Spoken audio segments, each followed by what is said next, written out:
You realize deep way under the surface, and like a fire needs coal in the furnace. This is your goal that makes it all worth it. This is your why that gives you your purpose. Let's go. Thoughts can keep you down, pushing deep until you drown, or they can keep you up strong, focused on the now.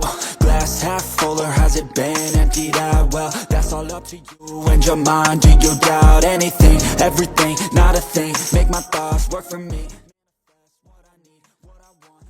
Casey Stoner, Marc Marquez itu fenomena. Levelnya sama dengan Pele dan Messi, sulit sekali dikalahkan. Kebangkitan Brasil di dunia balap kembali menjadi sorotan setelah Diogo Moreira berhasil merebut gelar juara Moto2. Prestasi itu tidak hanya menandai lahirnya generasi baru rider berbakat, tetapi juga menarik perhatian salah satu legenda MotoGP paling dihormati, Casey Stoner. Stoner, yang dikenal sebagai analis jujur dan tak pernah sungkan mengkritik pabrikan maupun pembalap, kini memberikan perhatian besar terhadap perkembangan Moreira. Ia mengikuti perjalanan rider muda itu sejak beberapa tahun terakhir dan menyebutnya sebagai salah satu talenta paling menarik di era modern. Dalam wawancara mendalam, Stoner berbicara soal Moreira, peluang Toprak Razgatlioglu di MotoGP, dan tentu saja analisisnya mengenai fenomena Marc Marquez. Tak ketinggalan, Stoner juga mengenang masa kecilnya yang keras hingga akhirnya menjadi juara dunia 2 kali. Casey Stoner membuka sesi dengan menceritakan masa kecilnya, sebuah kisah klasik tentang pengorbanan yang sering tidak terlihat publik. Saya pindah dari Australia ke Inggris ketika masih sangat muda. Jika ingin mengejar MotoGP, pada era itu tidak ada pilihan lain, kata Stoner. Ia menjelaskan bahwa sebagian besar fasilitas terbaik, sekolah balap, hingga kompetisi berkualitas hanya ada di Eropa. Dulu sama seperti sekarang, hampir semua balapan penting ada di Eropa. Untuk berkembang, kamu harus tinggal di sini. Tapi meninggalkan rumah pada usia belia, itu sangat berat. Keputusan itu tentu tidak bisa diambil anak kecil sendirian. Orang tua saya yang mengambil risiko besar. Mereka menjual banyak hal, bekerja apa saja, dan pindah ke negara yang sama sekali asing hanya untuk memberi saya kesempatan, ucapnya. Stoner juga mengenang kerasnya masa latihan yang ia jalani. Saya biasa bangun dini hari untuk latihan, lalu lanjut sekolah. Hujan, dingin, atau kondisi apapun, saya tetap harus naik motor. Di Australia, sirkuit tidak sebanyak di Eropa, jadi kami harus memanfaatkan setiap kesempatan. Masuk ke pembahasan generasi baru, Stoner tidak ragu memberi penilaian tinggi kepada Moreira. Saya melihat fokus, disiplin, dan rasa lapar yang sama dari dirinya. Ia tidak mudah terdistraksi, itu kualitas penting bagi pembalap muda. Menurut Stoner, Moreira bukan tipe rider yang gugup menghadapi tekanan. Justru ia tumbuh di bawah tekanan. Dengan Moreira yang akan memperkuat Honda musim depan, Stoner juga melihat peluang besar. Saya tahu Honda sedang kembali ke jalur yang benar. Mereka bukan pabrikan yang lama terjebak di bawah. Jika motornya meningkat 2 atau 3 langkah lagi, Moreira bisa langsung mengejutkan. Kemudian, Stoner membandingkannya dengan Toprak Razgatlioglu yang akan menjalani debut MotoGP di tahun yang sama. Saya rasa Moreira bisa tampil lebih baik daripada Toprak di musim debut, ujar Stoner. Ia menegaskan bahwa perbedaan karakter motor menjadi faktor penentu. Toprak luar biasa. Talenta murni, penuh karisma, dan gaya balapnya unik. Tapi ia datang dari Superbike. Dari MotoGP ke Superbike, transisinya lebih mudah. Dari Superbike ke MotoGP, itu jauh lebih sulit. Selain itu, kondisi motor juga berperan besar. Honda saat ini terlihat lebih kompetitif dibanding Yamaha, dan itu menguntungkan Moreira. Toprak harus menguasai motor yang sangat berbeda dan itu tidak mudah. Ketika Casey Stoner ditanya satu pertanyaan paling klasik, bagaimana cara mengalahkan Marc Marquez, responsnya justru sebuah tawa kecil. Sulit sekali. Saya pernah membalap melawan banyak rider hebat, tapi Marc punya sesuatu yang lain. Stoner menilai bahwa Marquez adalah sosok komplit dalam segala aspek, teknik, mentalitas, keberanian, dan insting balap. Kalau ada yang tahu titik lemah Marc, mungkin hanya Alex Marquez. Tapi saya yakin ia tidak akan pernah membocorkannya, ujar Stoner sambil tersenyum. Baginya, Marquez ada di level yang sama dengan legenda dunia olahraga. Marc adalah atlet fenomenal. Seperti Pele atau Messi di sepak bola. Setiap 10 tahun muncul satu talenta semacam itu. Dan ketika muncul, ia mengubah level kompetisi. Stoner menyebut bahwa Mark bukan hanya cepat, tetapi juga punya kemampuan membaca grip, memahami batas motor, serta tetap kompetitif walau habis cedera. Saya tahu betapa sulitnya bangkit dari cedera. Tapi Mark selalu menemukan cara. Itu tidak normal, itu bakat plus mental baja. Di bagian akhir, Stoner ditanya dua rekan setim paling berkesan sepanjang karirnya. Tanpa ragu ia menyebut Nicky Hayden, sosok juara dunia 2006 yang ia hormati bukan hanya sebagai pembalap, tetapi juga manusia. Nicky selalu sportif, baik hati, dan pekerja keras. Kami bersaing, tapi tidak pernah ada tensi negatif. Dia orang yang luar biasa, kata Stoner. Nama kedua yang ia pilih adalah Dani Pedrosa, rider kecil bertubuh mungil dengan skill yang sangat besar. Dani itu pembalap yang hampir sempurna. Konsisten, teknis, dan cepat di mana saja. Dari Dani saya banyak belajar tentang gaya balap yang efisien. Melalui seluruh analisisnya, Casey Stoner seolah mengirimkan sinyal bahwa MotoGP sedang berada dalam persimpangan generasi. Moreira, Toprak, dan rider muda lain akan menjadi warna baru yang menarik. Namun satu hal tak berubah, standar emas tetap bernama Marc Marquez. Dan bagi Casey Stoner, itu adalah level Messi. Level Pele. Level fenomena yang sulit dilahirkan dua kali. Deep way under the surface, and like a fire needs coal in the furnace. This is your goal that makes it all worth it. This is your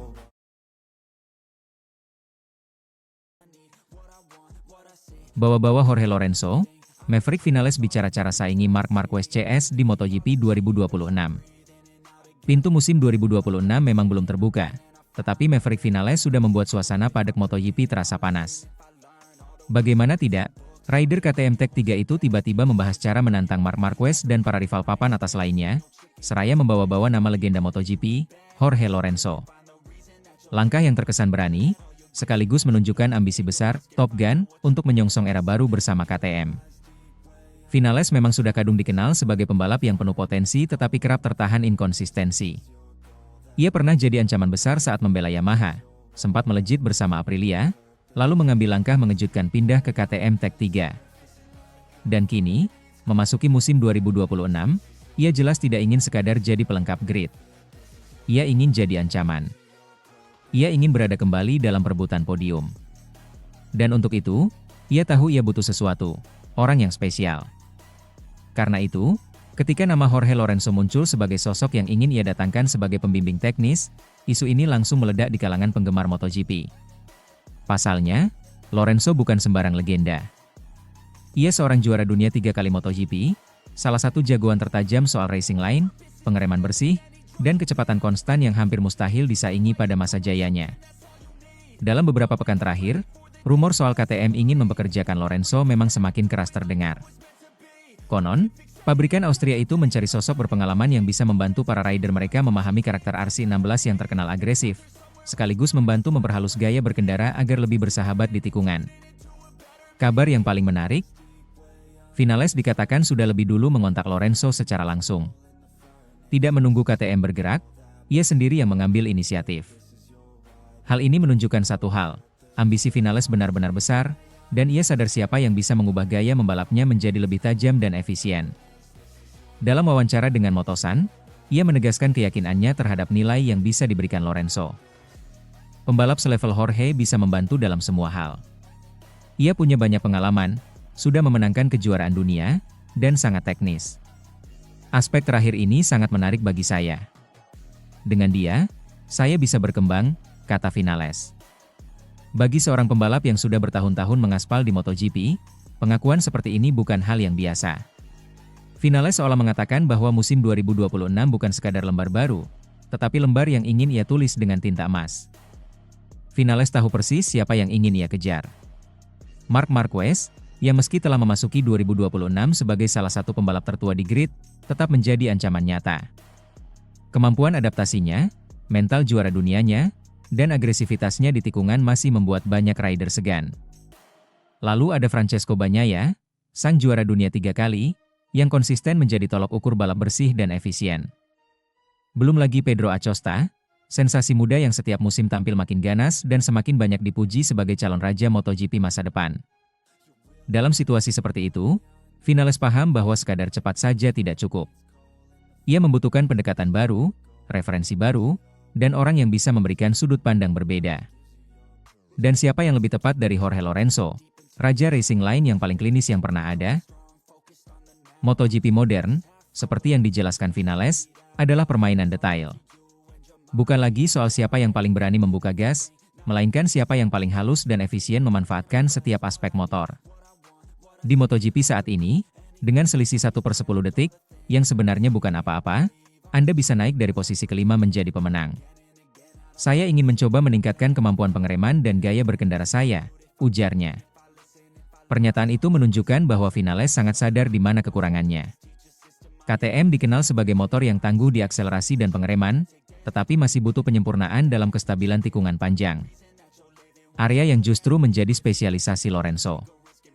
Bila keduanya benar-benar bekerja sama, Vinales bisa jadi menemukan cara membawa RC16 ke level yang belum pernah dicapainya sebelumnya. Menariknya, meski banyak bicara soal perkembangan, Vinales justru mengaku tidak ingin terlalu tinggi memasang target klasemen atau podium. Ia malah memilih fokus ke peningkatan menyeluruh. Untuk 2026, target saya adalah meningkatkan segalanya semaksimal mungkin, baik dari sisi teknis pada motor maupun kondisi fisik, katanya. Ini gaya bicara yang lebih matang. Vinales seolah ingin menunjukkan bahwa musim baru bukan hanya tentang mengejar hasil instan, tetapi tentang membangun fondasi kuat yang bisa membuatnya konsisten di papan atas. Jika Lorenzo benar-benar datang, ia bukan hanya akan jadi mentor teknis, tetapi juga penambah rasa percaya diri. Dan itu bisa jadi aspek paling penting bagi Vinales, yang selama ini justru sering kehilangan momentum ketika mentalnya goyah. Saat ini para rider sedang memasuki masa off-season. Waktu yang krusial bagi fisik, mental, serta persiapan teknis bersama tim. Semua mata akan tertuju pada tes pramusim di Sepang, 3 hingga 5 Februari 2026, dan Buriram, 21 hingga 22 Februari 2026. Jika kabar kedatangan Lorenzo benar-benar terrealisasi sebelum tes dimulai, bukan tidak mungkin Vinales akan menjadi salah satu nama yang paling diperhatikan di paddock. Kombinasi motor KTM yang semakin matang, pengalaman Lorenzo, dan keinginan besar Vinales untuk kembali ke puncak bisa menjadi paket yang sangat menarik. MotoGP 2026 masih jauh dari bendera start, tetapi Maverick Vinales sudah menunjukkan satu hal, ia tidak datang untuk mengisi grid. Ia datang untuk melawan. Dan jika ambisi itu didukung sosok seperti Jorge Lorenzo, persaingan melawan Marquez CS bisa menjadi semakin panas. Deep way under the surface, and like a fire needs coal in the furnace. This is your goal that makes it all worth it. This is your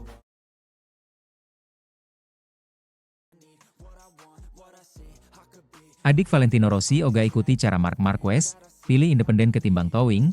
Luca Marini percaya diri hadapi MotoGP 2026. Luca Marini datang ke MotoGP 2026 dengan cara pandang baru, motivasi segar, dan keyakinan yang tampaknya tidak lagi bergantung pada trik-trik lama yang pernah digunakan pembalap Honda sebelumnya.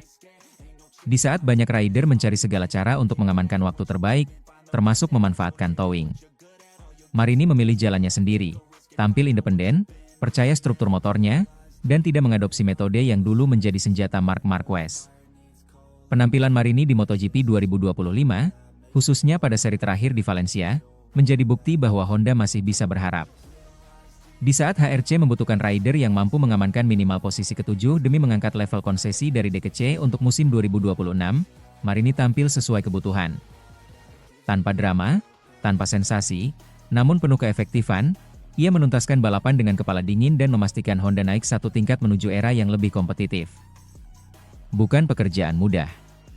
RC213V bukanlah motor yang paling nyaman dikendarai pada 2025, namun Marini tetap mampu menunjukkan performa yang stabil. Keberhasilannya itu membuat Honda menunjukkan kepercayaan lebih besar terhadap sang adik legenda MotoGP, Valentino Rossi tersebut.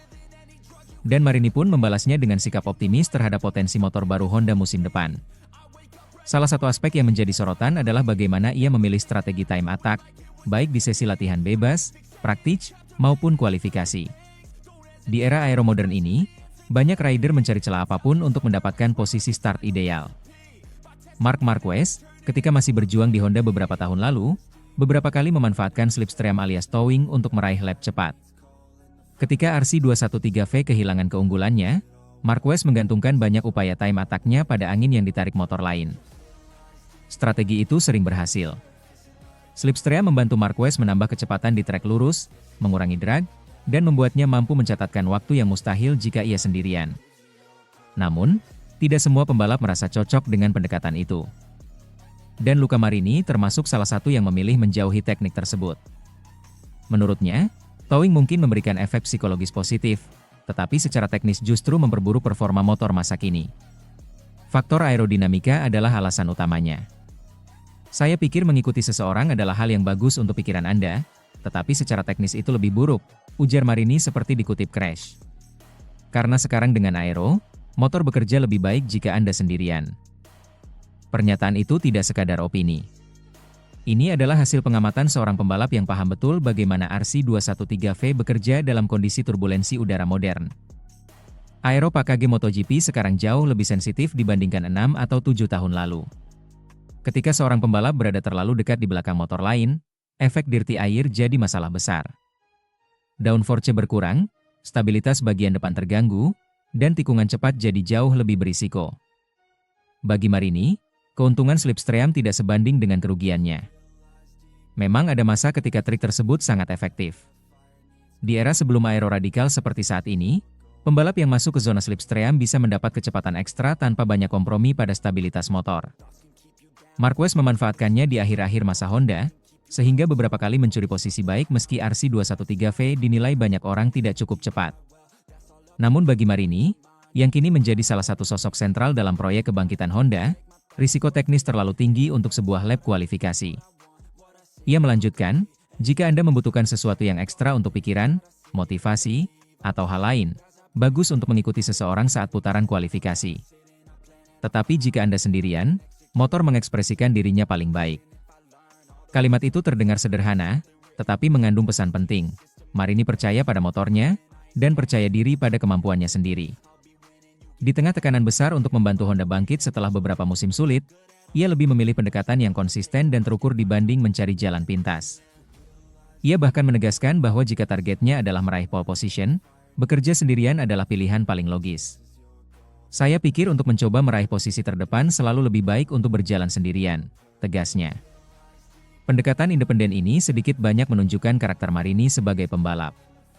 Ia bukan tipe rider yang bermain agresif seperti Marquez, bukan pula sosok flamboyan seperti kakaknya, Valentino Rossi. Marini lebih tenang, analitis, dan memegang teguh prinsip bahwa performa sejati datang dari sinergi antara rider dan motor tanpa terlalu banyak bergantung pada faktor eksternal. Honda jelas membutuhkan seseorang seperti dirinya untuk fase pembangunan kembali ini. Dengan konsesi yang meningkat dan paket teknis yang semakin matang, MotoGP 2026 bisa menjadi musim penentu apakah Honda kembali menjadi raksasa atau masih harus berjuang memanjat tangga kompetitif. Dan bagi Luca Marini, semuanya dimulai dari satu pilihan sederhana. Percaya pada kemampuan sendiri, bukan pada angin yang ditarik motor lain. Partner barunya, Joan Mir, tentu akan menjadi bagian penting dari kolaborasi internal Honda ke depan. Namun pada akhirnya, identitas setiap pembalap selalu tercermin dari bagaimana ia mengambil keputusan di lintasan. Dan Marini sudah menunjukkan sikap tegasnya. Tidak ada towing, tidak ada bergantung pada lawan. Hanya dirinya, Honda, dan jalur bersih untuk mencari limit. Pendekatan itu mungkin lebih sulit. Namun di MotoGP modern, terkadang justru itulah yang membuat seorang rider berkembang menjadi pemimpin proyek dan pembawa harapan timnya. Marini tampaknya siap memikul peran itu di MotoGP 2026.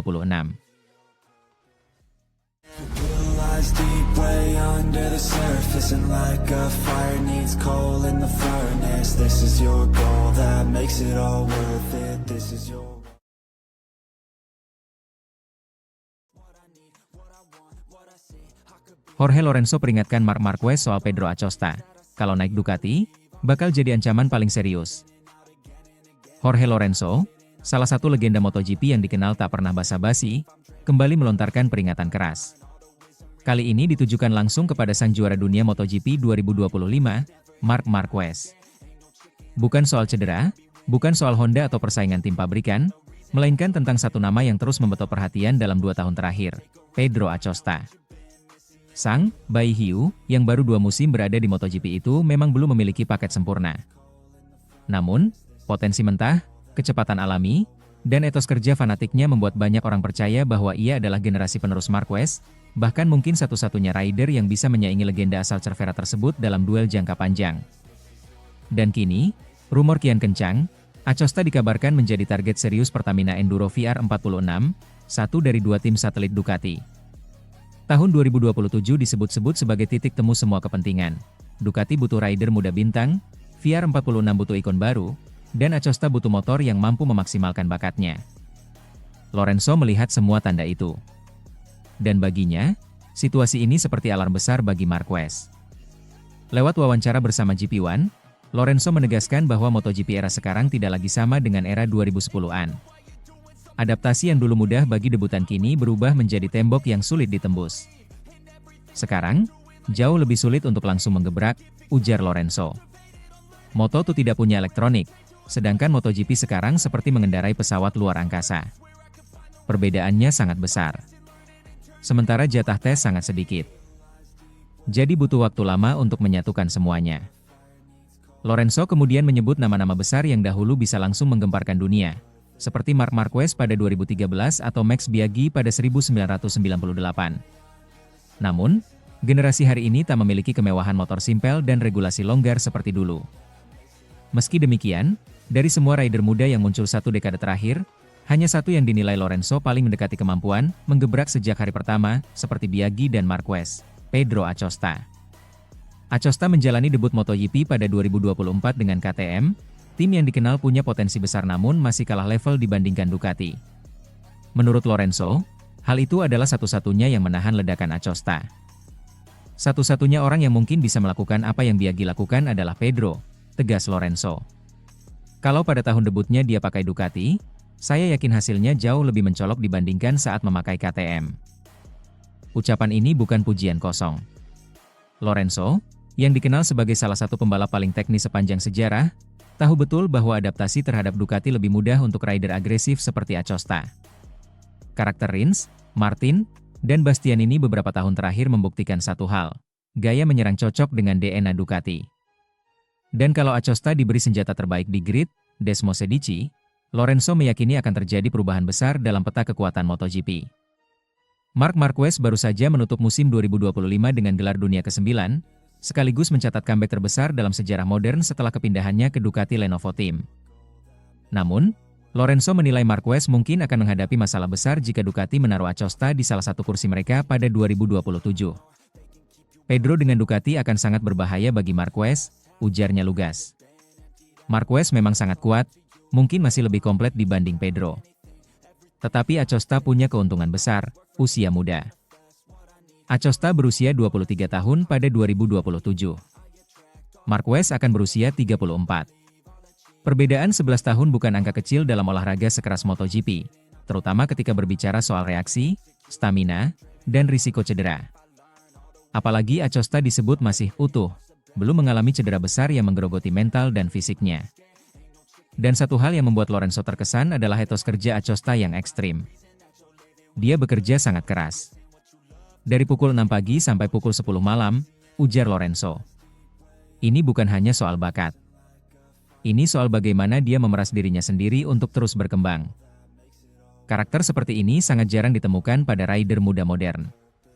Kebanyakan muncul di era Casey Stoner, Dani Pedrosa, atau Valentino Rossi muda. Kini, karakter itu dirangkum dalam sosok Pedro Acosta.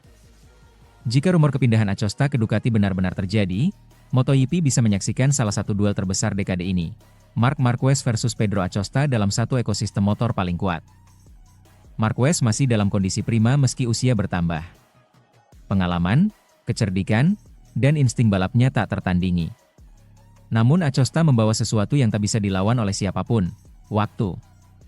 Ia masih muda, masih berkembang, dan punya ruang besar untuk menjadi lebih cepat lagi. Skenario inilah yang membuat Lorenzo angkat suara. Baginya, Marquez tak boleh menganggap remeh ancaman yang datang dari generasi baru. MotoGP, katanya, selalu punya pola. Legenda lama akan selalu diganggu oleh anak muda yang lapar. Rossi diganggu Lorenzo, Lorenzo diganggu Marquez, dan kini Marquez akan kedatangan masalah bernama Acosta. Kini semua mata tertuju pada bursa perpindahan rider 2027. VR46 memimpikan Acosta. Ducati melihatnya sebagai investasi masa depan. KTM berusaha mempertahankan mutiara mereka. Dan Marquez? Ia mulai merasakan bahwa waktu tak hanya memberi pengalaman, tetapi juga menghadirkan ancaman baru. Lorenzo sudah bicara. Peringatan sudah diberikan. Jika Pedro Acosta akhirnya mengendarai Ducati, MotoGP 2027 bisa berubah menjadi medan perang paling seru dalam satu dekade terakhir dan Marc Marquez akan berada tepat di tengah pusarannya. Deep way under the surface, and like a fire needs coal in the furnace. This is your goal that makes it all worth it. This is your